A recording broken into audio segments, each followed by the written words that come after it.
માળિયાહાટીનામાં ગૌ પ્રેમી ગૌરક્ષકો દ્વારા ગૌ માતાને રાષ્ટ્રમાતાનો દરજ્જો મળે અને ગૌ હત્યા પર પ્રતિબંધ લાગે તે બાબતની માંગો સાથેનું મામલતદારને આવેદનપત્ર આપવામાં આવ્યું છે।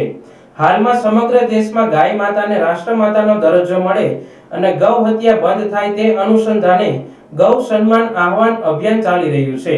તે અંતર્ગત માળિયાહાટીના તાલુકામાં પણ આવેદનપત્ર આપવામાં આવ્યું હતું। જય ગૌ માતા, જય શ્રી રામ। ગૌ સેવા અભિયાન આજે ગૌ સેવા અભિયાન અત્યારે માળિયાહાટીનામાં અને આખા ભારત વર્ષની અંદર હાલી રહ્યું છે। તેમાં ગૌ માતાને રાષ્ટ્રીય સન્માન મળે, ગૌ માતાને રાષ્ટ્રીય ધરોહર મળે અને જે પણ જગ્યાએ લીગલ ઇનલીગલ કારખાના કંપની જે કઈ હાલે છે એ બધું બંધ થાય અને ગૌ માતાને રાષ્ટ્રમાતાનો દરજ્જો મળે એના માટે અત્યારે અમે બધા અહીંયા મામલતદારશ્રીને આવેદનપત્ર આપવા છીએ। તો અમારી સરકારશ્રીને એટલી અપીલ છે કે અમારી જે ગૌ માતા માટે માંગ છે અમારી માંગ પૂરી કરો। ગૌ માતા રાષ્ટ્રમાતા, ગૌ માતા રાષ્ટ્રમાતા। મારું નામ રાજવી ભટ્ટ છે અને મારું ગામ ગળુ શેરબાગ છે અને જે મુદ્દો છે એ છે કે જે ગૌ હત્યાઓ થાય છે તે બંધ થવી જોઈએ। જે ગૌ માતા રસ્તે રખડતી જોવા મળે છે તેઓ માટે એક યોગ્ય કે જ્યાં તેમને તકલીફ ન પહોંચે, તેમનું સન્માન જળવાઈ રહે તેવી તેમના માટે જગ્યા બનાવવામાં આવે અને ત્યાં જે ગૌ સેવકો છે તે બધા તેની ધ્યાન રાખી શકે એટલું ફક્ત એમના માટે છે જે તેમને મદદરૂપ થાય એ બધી વસ્તુઓ થવી જોઈએ અને જે ગૌ હત્યાઓ છે તે બંધ થવી જોઈએ।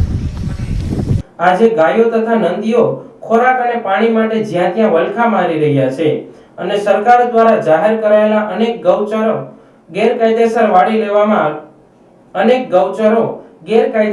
વાડી લેવામાં આવ્યા છે તે ખુલ્લા કરવા માટે પણ માંગ કરવામાં આવી છે। તેમજ ગાયને રાષ્ટ્રમાતા જાહેર કરવી, ગાયોની કતલ અને ગૌમાંસની હેરાફેરી બંધ કરવા સહિતની માંગ કરવામાં આવી છે। નમસ્કાર, જય ગૌ માતા, જય ગૌપાલ। મારું નામ મોહનભાઈ પંડિત, ગામ કુકસવાડા, તાલુકો માળિયાહાટીના શ્રી મા ગૌ સેવા હોસ્પિટલ કુકસવાડા।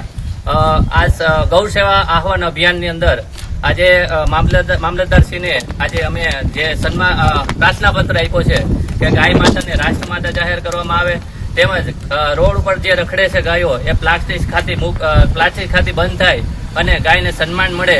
તો જ્યાં ત્યાં નંદીઓ છે એ પણ બહુ રખડી રહ્યા છે તો નંદીઓની વ્યવસ્થા થાય, આજુબાજુમાં જ્યાં રખડતી ગાયો હોય એની વ્યવસ્થા કરવામાં આવે, તેમજ જ્યાં ગૌશાળાની અંદર ગૌચર છે જે અત્યારે ચારે બાજુ છે એ બધાએ બંધન કરેલું છે તો એ છૂટું થાય તેવી અમારી પ્રાર્થના છે।